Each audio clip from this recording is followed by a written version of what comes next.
it's kind of all about thinking about farming not on a yearly basis scale, but on the decade and the multiple decade scale, which I think these guys are doing a great job of.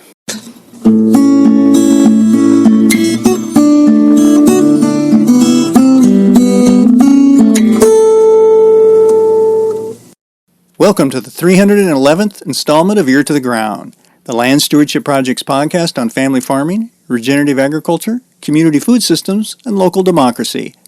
I'm Brian DeVore, editor of the Land Stewardship Letter. Hannah Breckbill and Emily Fagan are self-described moochers. Okay, that statement needs a little explanation. The cousins operate Humble Hands Harvest, a 22-acre farm near Decorah in northeastern Iowa. Their main source of income is the 2 acres of organic vegetables they raise for a CSA enterprise, as well as sell through a farmer's market, a local food co-op, and to restaurants. They also sell lamb meat direct to eaters. This land is in the middle of the Driftless region, less than a mile from the upper Iowa River. And not surprisingly, it's extremely hilly. In fact, the 2 acres devoted to vegetables are about the only flat land on the parcel.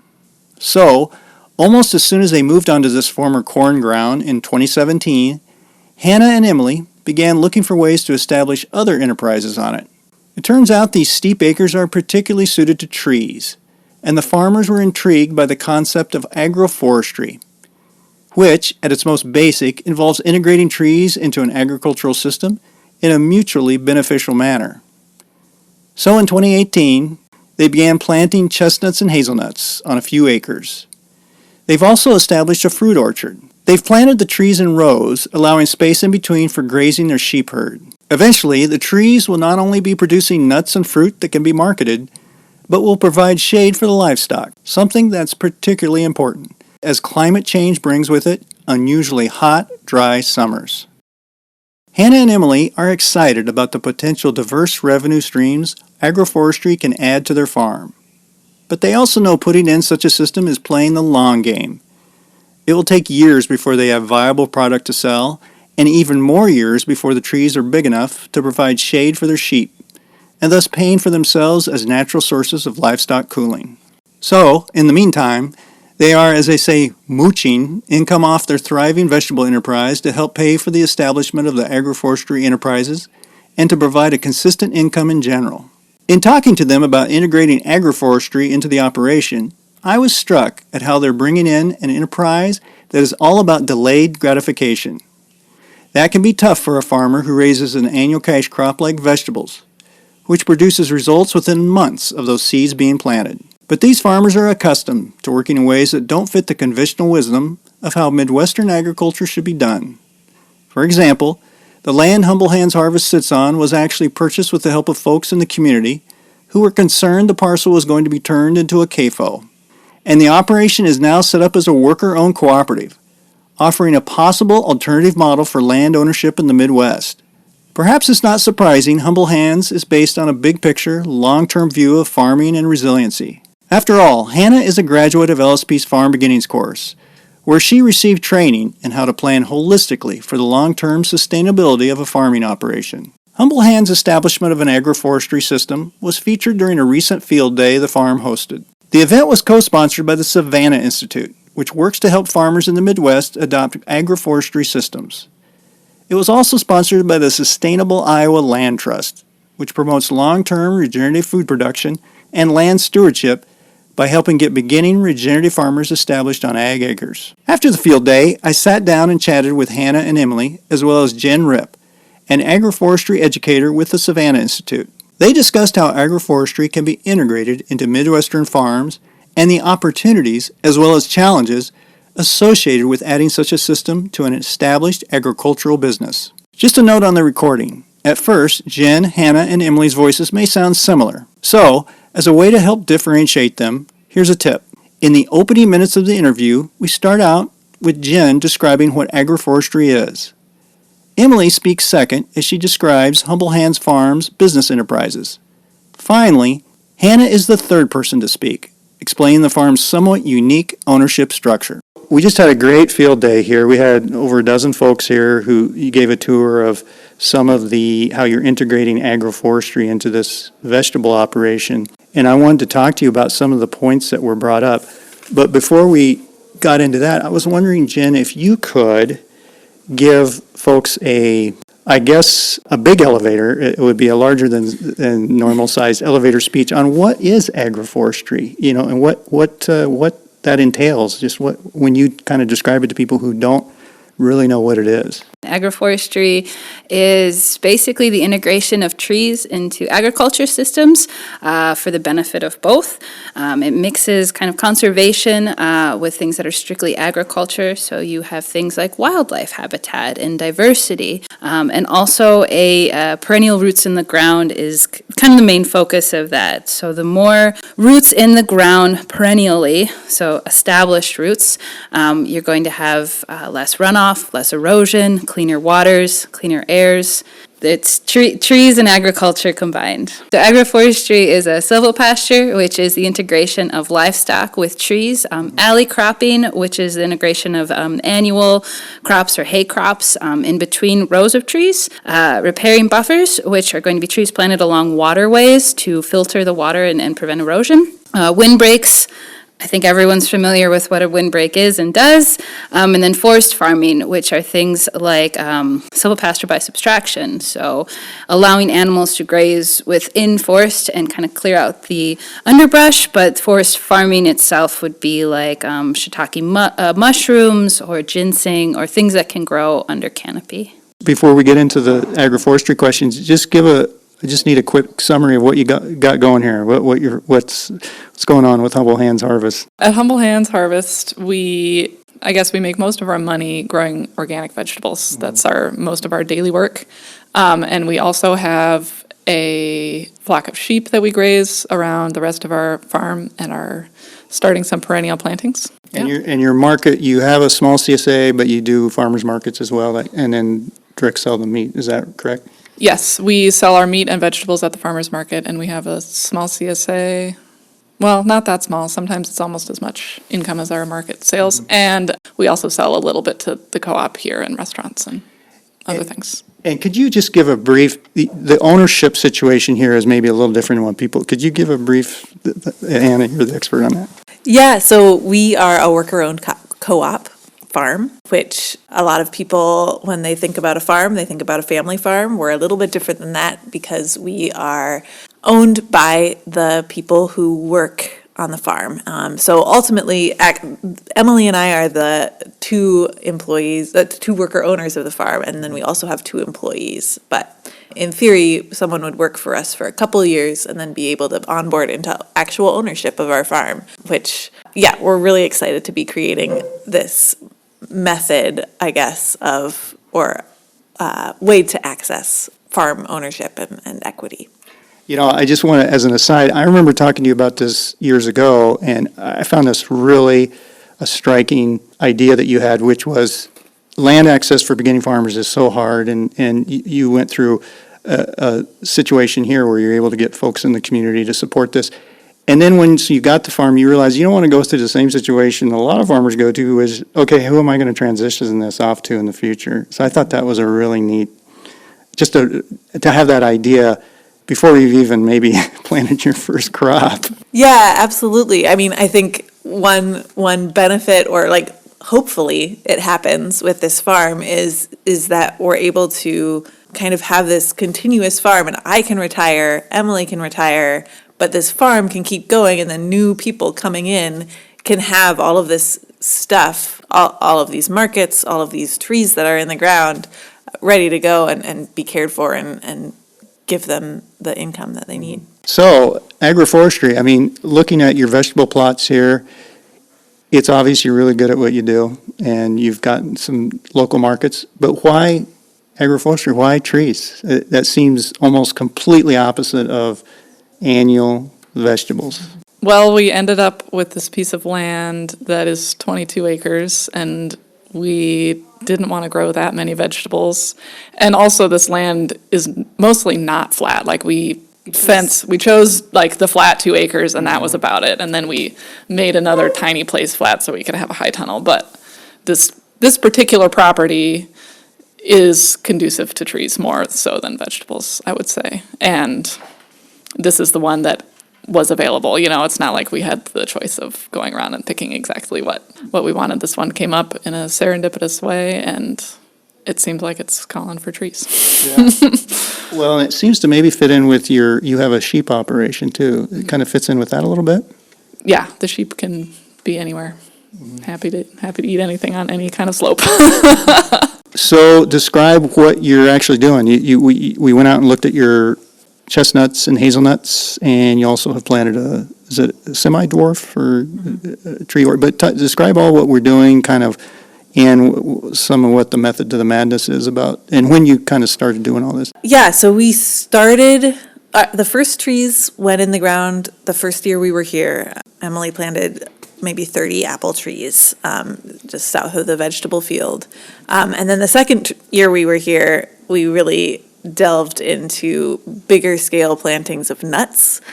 So we planted a couple acres of chestnuts and then a couple rows of hazelnuts. And really, you said method to the madness. It's hard to know what the method is.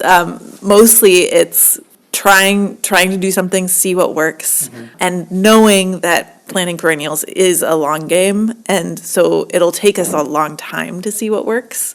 Yeah, basically means that we have to be strategic about how much of our capacity we invest into those perennial plantings. Yeah, but I think in the long term, like things are pulling through.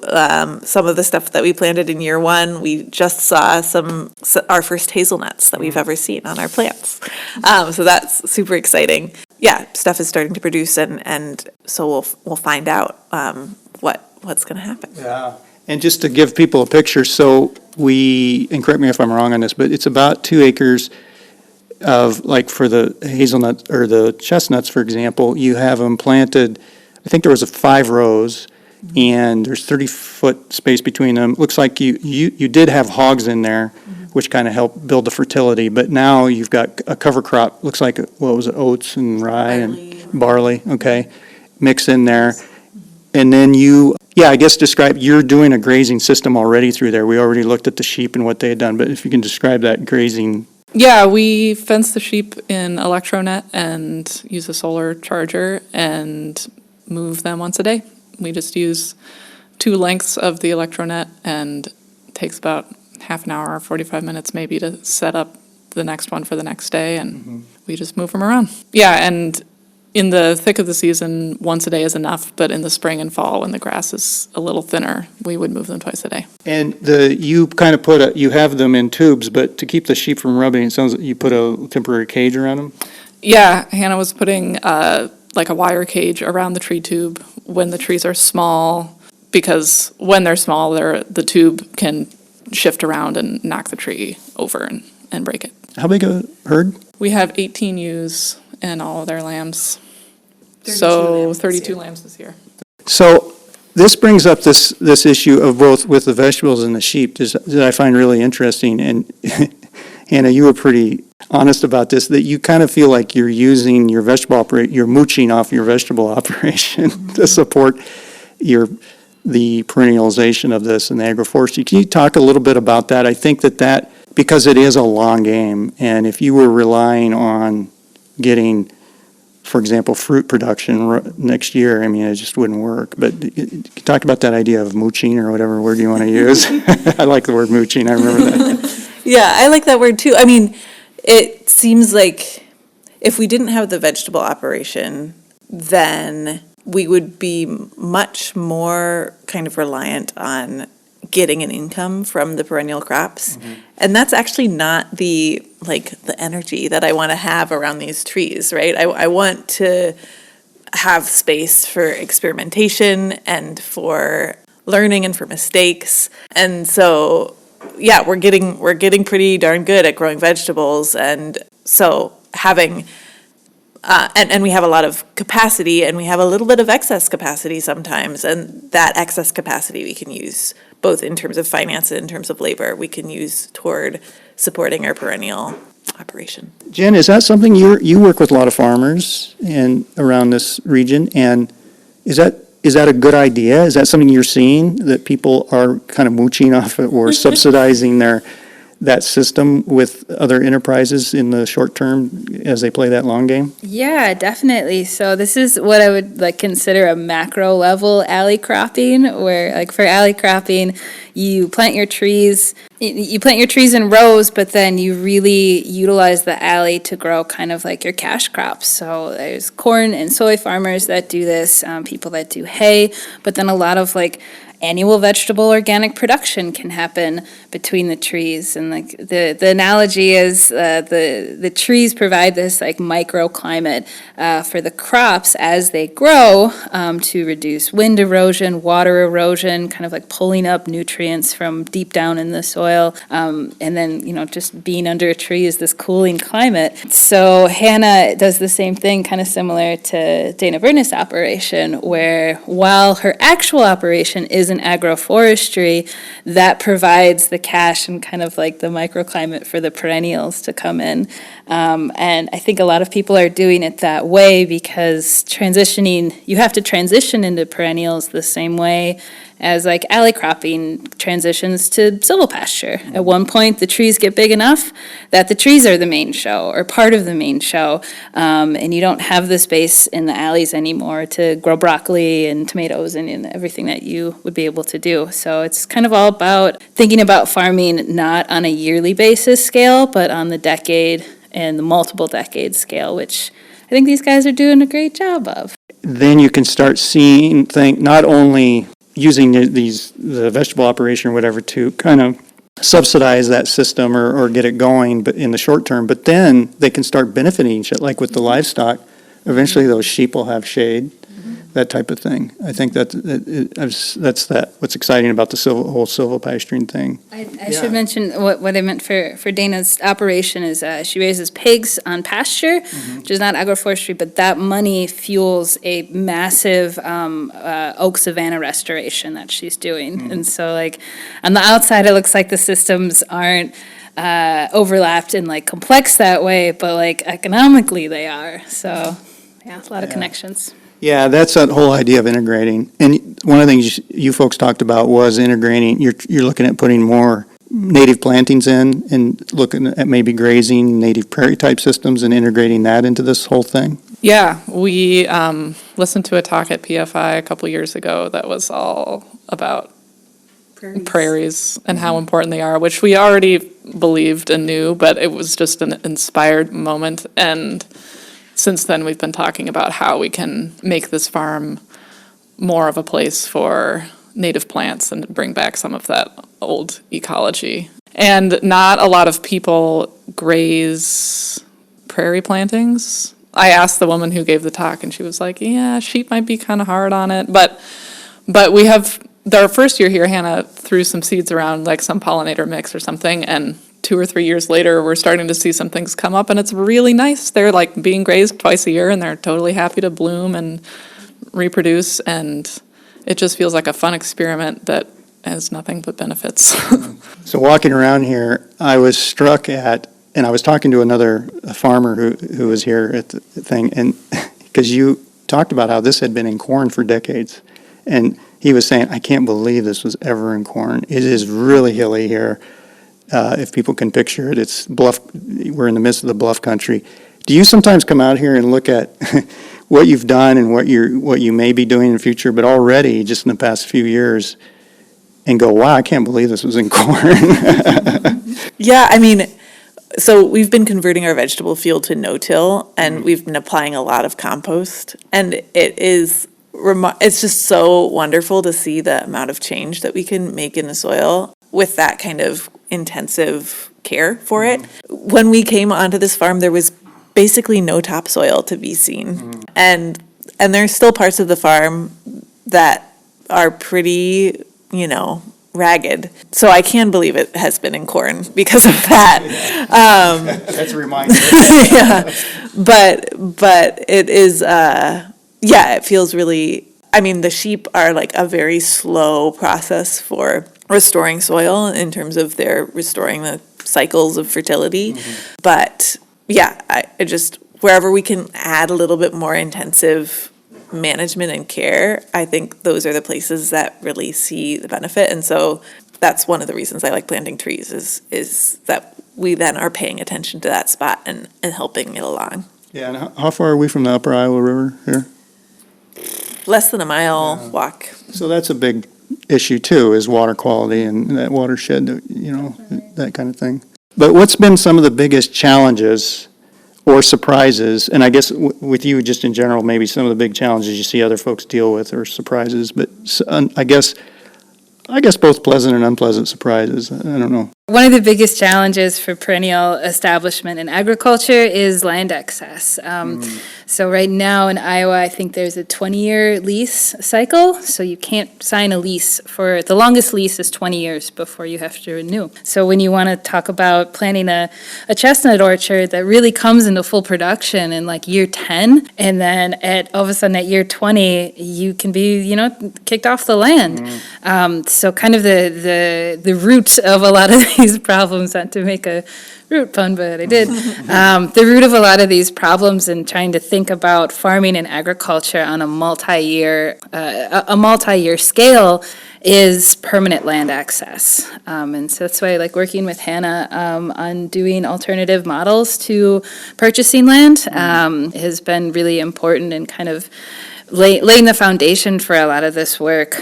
It's not surprising. That wasn't a surprise to me as like a former vegetable farmer turned tree farmer. Land access is hard, but yeah, it gets a lot harder when you have to start thinking about 30 years of one crop. So yeah, I'm trying to think of like surprisingly good things from it too.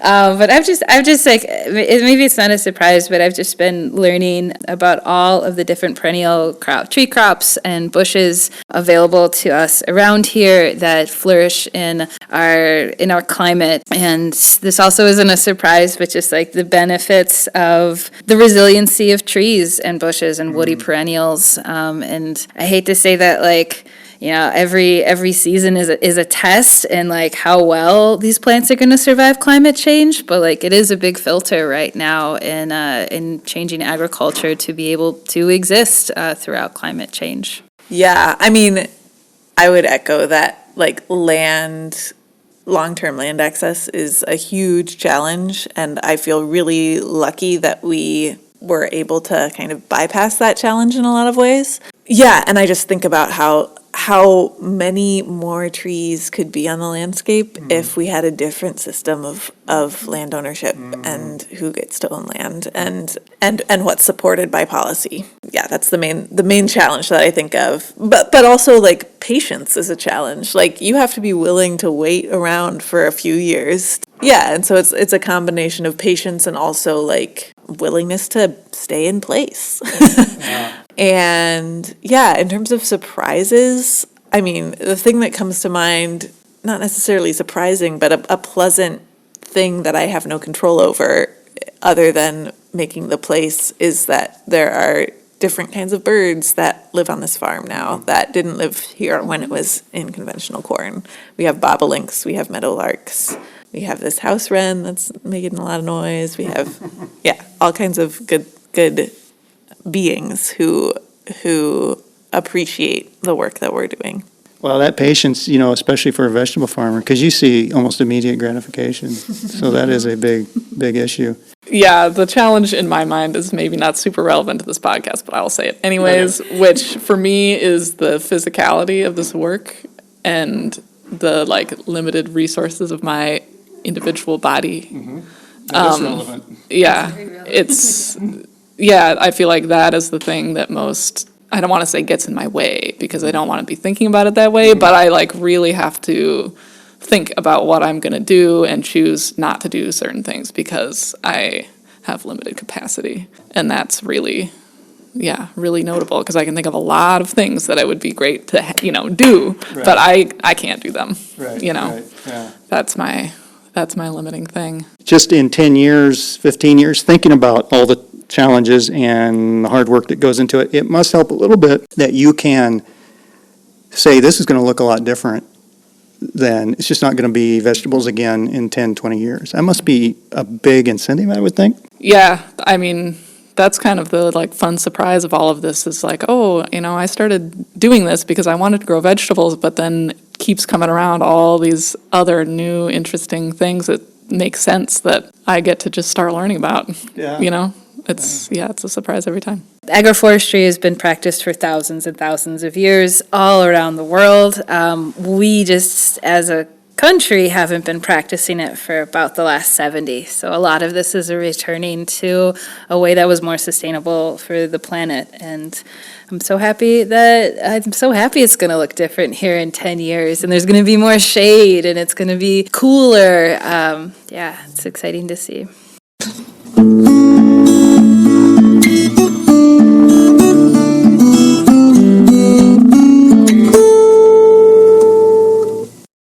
For more information on Humble Hands Harvest and Agroforestry, see the podcast page for Ear to the Ground episode 311 at landstewardshipproject.org. On that page, you'll also find a link to an article and a podcast about the unique way Hannah Breckbill and Emily Fagan launched their farm. If you have comments or suggestions about this podcast, contact Brian DeVore at bdevore@landstewardshipproject.org, or you can call 612-816-9342. By the way, it helps us greatly if you can give Ear to the Ground a rating on whatever podcast platform you utilize. Thanks to Laura Borgendale, a Western Minnesota musician, for Ear to the Ground's theme music. And a special thank you to all of Land Stewardship Project's members who make initiatives such as this podcast possible. If you're not a member, visit landstewardshipproject.org to learn how you can support LSP. Thanks for listening.